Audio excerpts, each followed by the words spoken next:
यह कहानी एक छोटे से गांव बिड की है, जहां लोग अपनी मेहनत और ईमानदारी से जीवन यापन करते थे। इसी गांव में रघु नाम का एक गरीब किसान भी रहता था। उसके परिवार में उसकी पत्नी और 2 बच्चे थे। रघु के पास एक छोटा सा खेत था जिसमें वह मेहनत करता था। एक दिन रघु अपनी पत्नी सीता के साथ अपने खेत के लिए निकल पड़ा।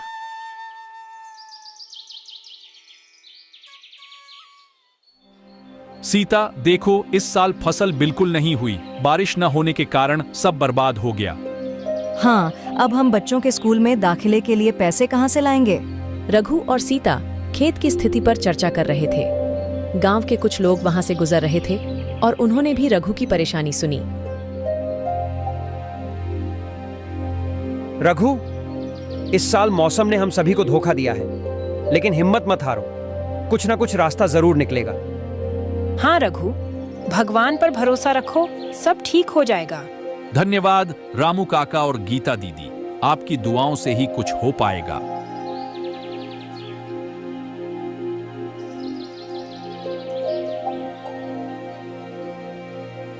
रघु, खेत में पानी की कमी है और बारिश भी नहीं हुई है। आप किसी पड़ोसी किसान से पानी मांगकर देखिए, हम उन्हें फसल बेचने के बाद पैसे दे देंगे।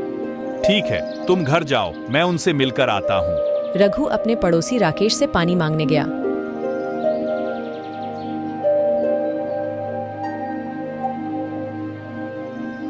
राकेश भाई, मेरे खेत में पानी की बहुत कमी है, क्या तुम मुझे कुछ पानी दे सकते हो? मैं फसल बेचने के बाद पैसे लौटा दूंगा। रघु, मेरे खुद के खेत में कुआं होने के बावजूद पानी की कमी हो रही है, मैं तुम्हें पानी कैसे दे सकता हूँ? ठीक है राकेश भाई, मैं समझता हूँ, धन्यवाद।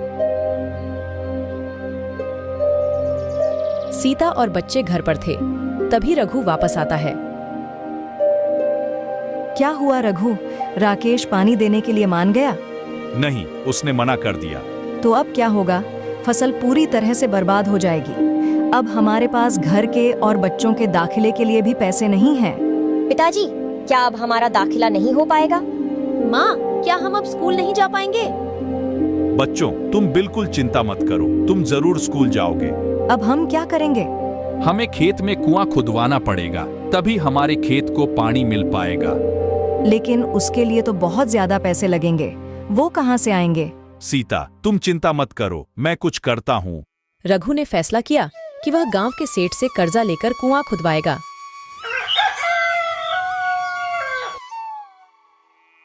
सेठ जी, हमें इस साल फसल नहीं हुई, हमें खेत में कुआं बनवाना है, कृपया हमें कुछ कर्ज दें। रघु, मैं तुम्हारी मदद कर सकता हूँ, लेकिन तुम्हें मेरी शर्तें माननी होंगी। जी सेठ जी, मैं आपकी शर्तें मानने को तैयार हूँ। रघु ने सेठ से कर्ज लेकर खेत में कुआं बनवाया और पानी की समस्या हल हो गई। मेहनत करके रघु ने अच्छी फसल उगाई।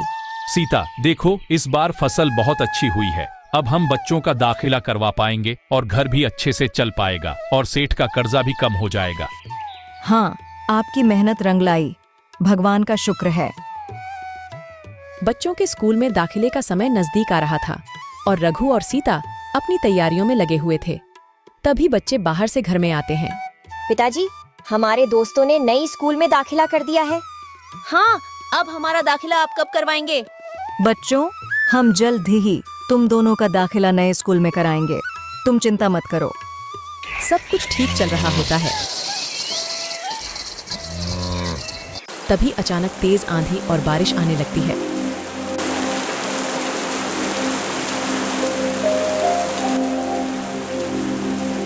अरे, ये क्या हुआ? ये मौसम तो ठंड का चल रहा है ना, फिर अचानक इतनी तेज बारिश कैसे हो गई? सच में रामू काका, मौसम ने हमें धोखा दे दिया। इस अचानक आई आंधी और बारिश ने सारी फसल बर्बाद कर दी। ऐसे मौसम में किस तरह खेती करेंगे? किसान पूरी तरह से बेबस हो गए हैं। तेज आंधी और बारिश के बाद रघु अपने खेत में गया। उसने देखा कि उसकी सारी फसल पानी में डूब चुकी है और बर्बाद हो गई है। हे भगवान, ये क्या हो गया? सारी तैयार फसल बर्बाद हो गई। ये क्या हो रहा है? जब बारिश चाहिए तब बारिश नहीं होती और जब नहीं चाहिए तब हो जाती है। अब मैं क्या करूं? तभी वहां पर सेठ आता है। सेठ रघु के पास आया और अपना कर्ज वापस मांगने लगा।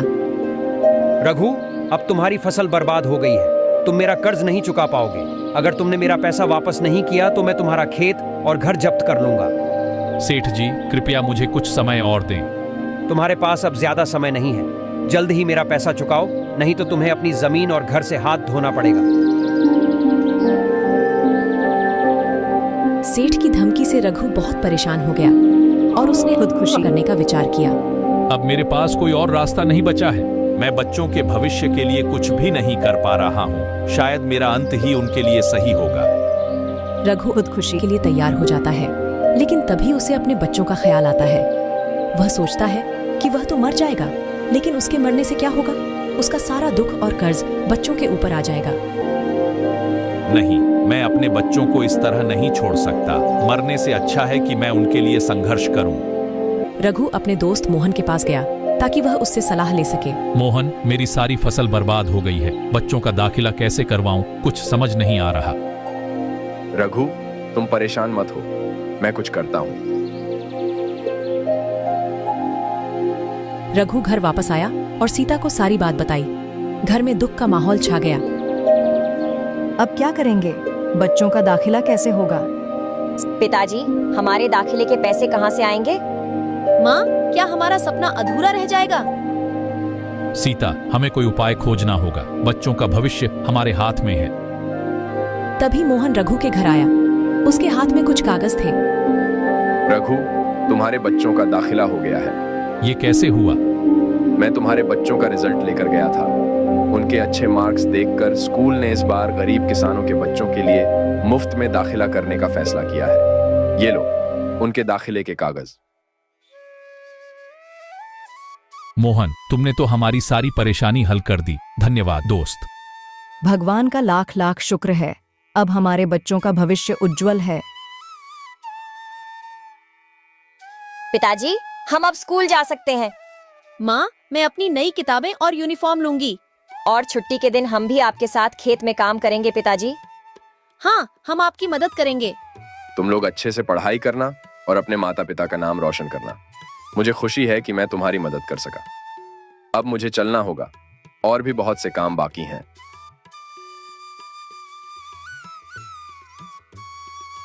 मोहन, तुम्हारा बहुत बहुत धन्यवाद। तुमने हमारे लिए जो किया है उसे हम कभी नहीं भूलेंगे। दोस्तों के बीच धन्यवाद की कोई जरूरत नहीं होती। अपना ख्याल रखना। मैं चलता हूँ।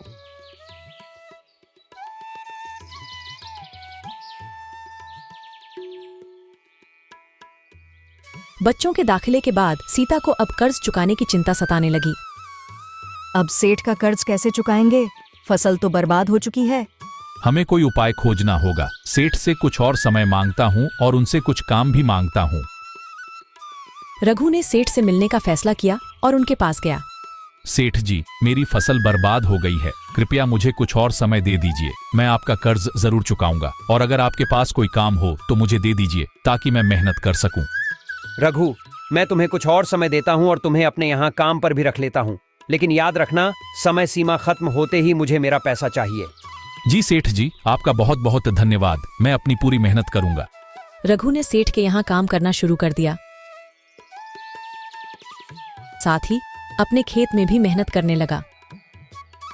धीरे धीरे उसने सेठ का कर्ज चुकाना शुरू किया।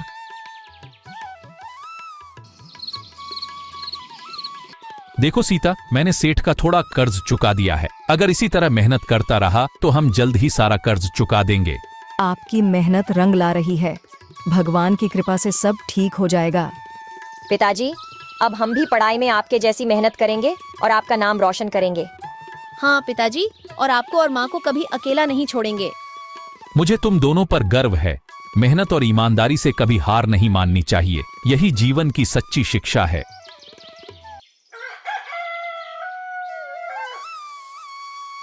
रघु की मेहनत रंग लाई और उसने सेठ का सारा कर्ज चुका दिया।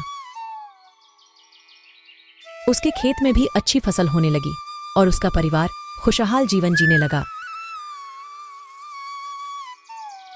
इस कहानी से हमें यह सीख मिलती है कि कठिन परिश्रम, ईमानदारी और हिम्मत से हर मुश्किल का सामना किया जा सकता है।